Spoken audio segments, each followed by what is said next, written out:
Big boss ಮನೆಯಲ್ಲಿ ಕಳೆದ ವಾರ ಸಾಕಷ್ಟು ಮಹತ್ವದ ಬೆಳವಣಿಗೆಗಳು ನಡೆದವು. ಇದಕ್ಕೆ ಕಾರಣ ಆ ವಾರ ಪೂರ್ತಿ ನಡೆದ ಮಾತಿನ ಚಕಮಕಿ ಹಾಗೂ ಕೈ ಮಿಲಾಯಿಸಿಕೊಂಡು ಮಾಡಿದ ಜಗಳ. ಎಲ್ಲರೂ ಜಗದೀಶ್ನ ವಿರುದ್ಧ ಮಾತನಾಡಿದ್ದರಿಂದಲೇ ಜಗದೀಶ್ ಹೊರಹೋದರು ಎಂಬ ಅಭಿಪ್ರಾಯ ಸೋಷಿಯಲ್ ಮೀಡಿಯಾದಲ್ಲಿ ಚರ್ಚೆಯಾಗುತ್ತಿದೆ.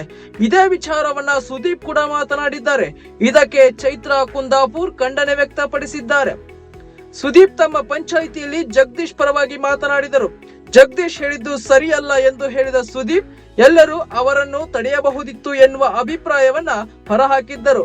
ಇದರ ಬಗ್ಗೆ ಮನೆ ಮಂದಿಗೆಲ್ಲ ಸುದೀಪ್ ಕ್ಲಾಸ್ ತೆಗೆದುಕೊಂಡಿದ್ದರು. ಇದಕ್ಕೆ ಸಂಬಂಧಿಸಿದಂತೆ ಚೈತ್ರ ಮಾತನಾಡಿದ್ದಾರೆ. ನೀನು ನನಗೆ ಕೆಸರು ಎರಚಿದರೆ ನಾನು ಕೂಡ ಕೆಸರನ್ನೇ ಎರಚೋದು. ಆ ವ್ಯಕ್ತಿಗೆ ನಾನು ಗುಲಾಬಿ ಎಸೆಯೋಕ್ಕಾಗಲ್ಲ. ಆ ವ್ಯಕ್ತಿ ಬಗ್ಗೆ ನನಗೇಕೆ ಅಷ್ಟು ಕ್ಲಾರಿಟಿ ಕೊಡ್ತಾರೆ.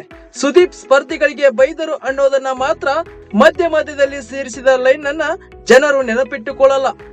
ಕೈ ಮುಗಿದು ಪೂಜೆ ಮಾಡೋ ಕಲ್ಲಿಗೂ ಎಲ್ಲೋ ಬಿದ್ದೋ ಕಲ್ಲಿಗೂ ಬಹಳ ವ್ಯತ್ಯಾಸ ಇರುತ್ತದೆ.